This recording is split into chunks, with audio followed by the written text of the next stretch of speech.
Of thanks के लिए आना है क्या। लेकिन शिविर शुरू होने के दिन से, फर्स्ट सेशन से, जब भी सेशंस को अटेंड कर रहा था, हर एक बार मन में आ रहा था कि सामने आकर मैं भी कुछ बोलूं, दैट ये अच्छा था या कैसा था, उसका अपना एक्सप्रेस करने के लिए एक मौका जो मिलता है उसको खोना नहीं चाहता था।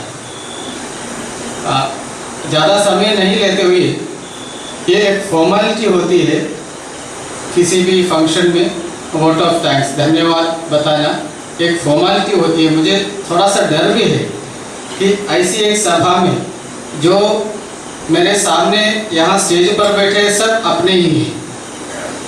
Honourable parliamentary secretary Alo Libang sir, उनके वहाँ जहाँ एमएलए है इनके में पहली बार जाते समय उस टीम में मैं भी था। उस समय का जो वेलकम, उसको अभी अचानक मेरे मन में याद आ रही है। उस समय ऐसे बारिश होते समय ऐसे एक रात को मैं, उन्नीकृष्ण सर, राधा दीदी, विश्वास जी, हमारी गाड़ी पहुंच गई। पहली बार इनके हम जा रहे हैं, सर्किट हाउस ढूंढ के उधर पहुंच गया, नेटवर्क अच्छा नहीं।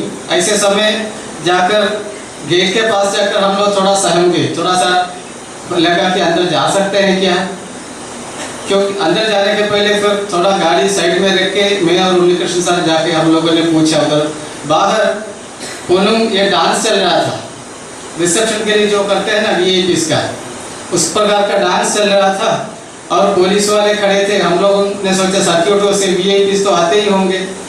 वहाँ जाकर बाहर बड़े खड़े पुलिस वाले को पूछा, ये क्या कुछ प्रोग्राम हो रहा है क्या? हम लोगों को तो आना इधर ही था। तो बोले वीके सर लोग आ रहे हैं। अंधेरा था इसलिए पूछने वाले को शायद उन्होंने समझा नहीं कौन आकर पूछा है। फिर अंदर चले गए।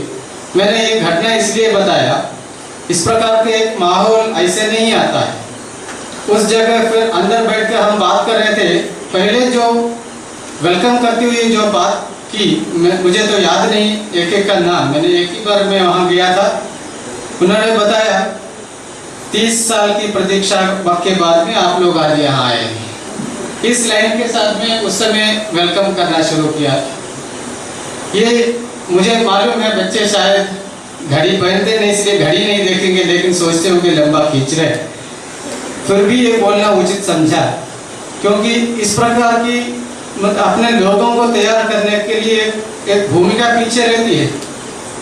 इस प्रकार लोगों को समझाने वाले नेता अगर हैं आपके सामने, अगर अभी आलो लिबांग सर ने बताया, तो ऐसे नेता हमारा होता है तो हमारा काम भी आसान होगा, मतलब इस सोसाइटी का डेवलपमेंट आसानी से होगा।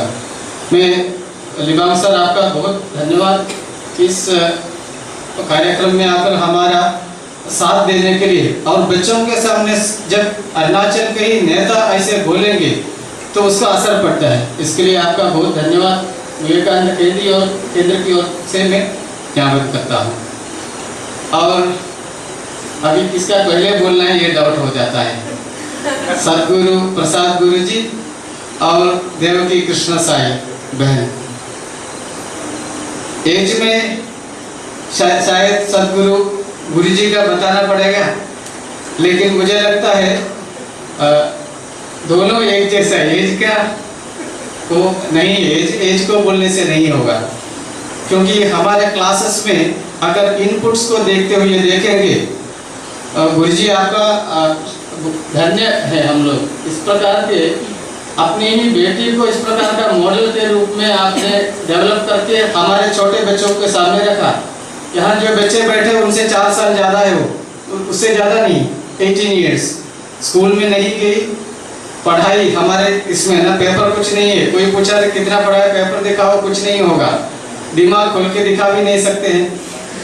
तो ऐसे उदाहरण को हमारे सामने प्रस्तुत करते हम लोगों को ऐसा एक मॉडल हमारे सामने दिखाया। इसलिए गुरुजी आपका भी विवेकानंद केंद्र, पूरे विवेकानंद केंद्र की ओर से हम आपके चरणों में धन्यवाद समर्पण करते हैं।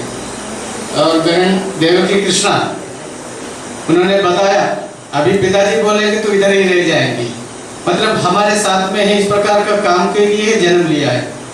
तो उनको भी इस प्रकार हमारे भी, आप लोगों के भी माँ पिताजी बहुत चाहते होंगे, सोचते होंगे आपको किस प्रकार बढ़ाना है, लेकिन हम रेसिस्ट करते हैं, हम उसका साथ नहीं देते हैं।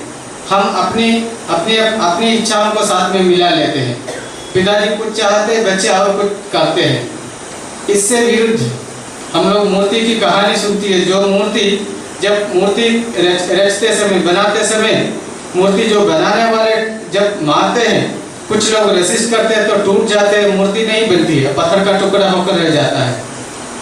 जो रेसिस्ट नहीं करती है वो पत्थर, ऐसा पत्थर मूर्ति बन जाता है। तो उसका एक उदाहरण हमारे सामने देव की बहन के रूप में हमारे सामने है। मैं उनका भी धन्यवाद यहाँ सबके सामने, हम सबकी बच्चों की विवेकानंद केंद्र की ओर से मैं धन्यवाद देना चाहता हूँ उनको भी। बाकी यहाँ के स्कूल के टीम सबके बारे में दीदी ने एकदम विस्तार से बताया ही था।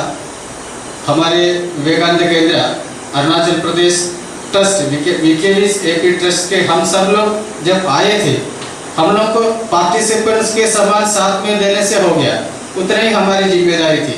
पूरे वीकेवीज का प्रोग्राम है, फिर भी वीकेवी ईटानगर ने पूरी तरह से सारी व्यवस्थाएं करके रखी थी।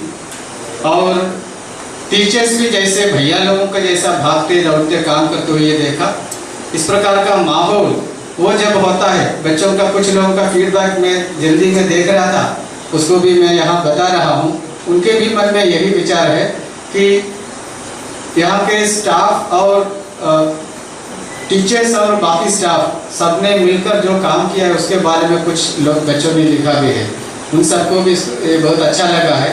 तो उन सबको भी जो टीम मेंबर से वीकेवी ईटानगर के सबको भी मैं यहाँ अपनी कृतज्ञता व्यक्त करता हूँ। और बच्चों ने, आप सब ने अच्छा सा पार्टिसिपेट किया। 10 बच्चों की कमी हुई है, टोटल नंबर जो आना था 94 से 84, लेकिन उनकी कुछ स्वास्थ्य को लेकर इस प्रकार की समस्याएं थी। बाकी जो आए थे सब ने पूरी तरह पार्टिसिपेट किया। अच्छा सा शिविर का माहौल अच्छा रहा। डिसिप्लिन के बारे में कोई कंप्लेन नहीं था। ये सबको मन में रखते हुए भी आपके सामने भी मैं हाथ जोड़ता हूँ। आगे आने वाले समय आपको इसी प्रकार आगे जाना है। एक बार डिसिप्लिन वो हिल गया तो आपको फिर आगे जाने में तकलीफ होगी। जब लक्ष्य को पाना है तो उसमें स्थिर होकर रहना है, अपने डिसिप्लिन सबसे ज़्यादा। तो इसलिए पूरी तरह कैंप का माहौल अच्छा रहा। सबको और एक बार मैं धन्यवाद देता हूँ।